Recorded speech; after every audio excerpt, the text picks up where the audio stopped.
আসসালামু আলাইকুম গাইস, আজকে আপনাদের মাঝে আবার একটি ব্লগ নিয়ে হাজির করলাম। আজকের ব্লগটি অনেক মজার ও স্পেশাল। আজকের ব্লগটি হইতে যাইতেছে আমরার ভর্তা নিয়ে। তো আজকে আপনাদেরকে দেখাবো কিভাবে আমরা ভর্তা বানাতে হয় এবং আমরা ভর্তা বানানোর জন্য কি কি প্রয়োজন হয়। তো আপনারা সম্পূর্ণ ব্লগটা দেখবেন।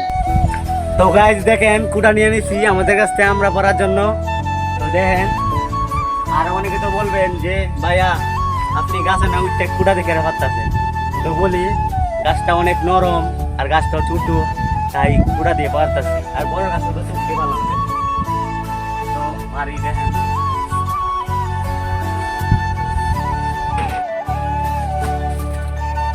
তো আজকে পারতাছি আমাদের কাছ থেকে আমরা আজকের প্রথম।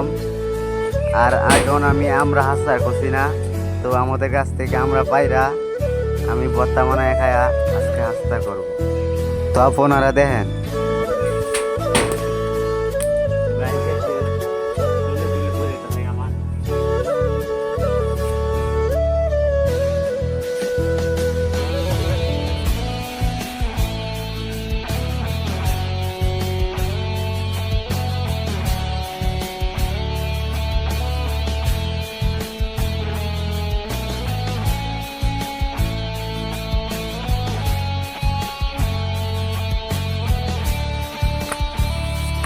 তো গাইস, আমরা পড়া শেষ।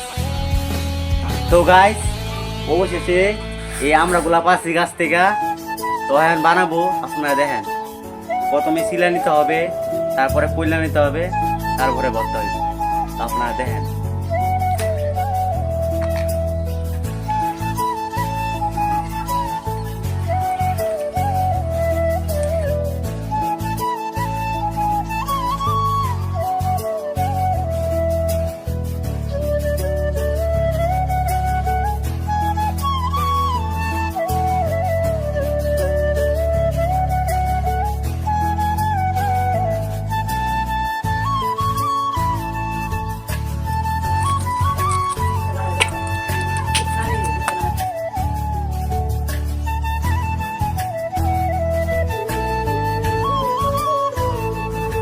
গাইস, আমার অবশেষে ফলা শেষ হয়েছে।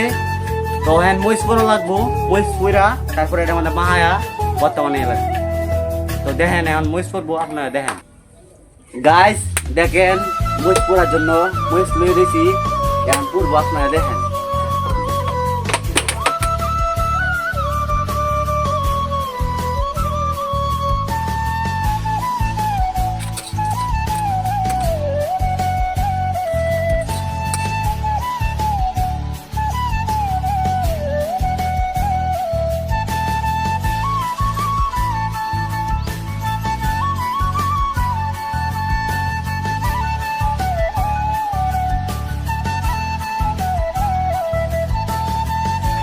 আসলে মাইটে চুলা দেন আনলে এটাই ঝামেলা।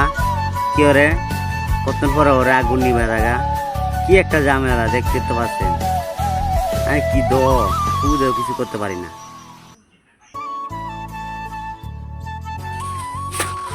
গাইস, এটা মাটি চুলার মধ্যে নান্দা, এত ঝামেলা। গাইস, অবশেষে আমার মরিচ পুরা শেষ হয়েছে। গাইস, অবশেষে আমার ভর্তা বানানি পুরান হয়েছে। তো দেখেন আমার ভর্তাটা কেমন হয়েছে অবশ্যই কমেন্টে জানাবেন। আর ভিডিওটা ভালো লাগলে অবশ্যই একটি লাইক করবেন।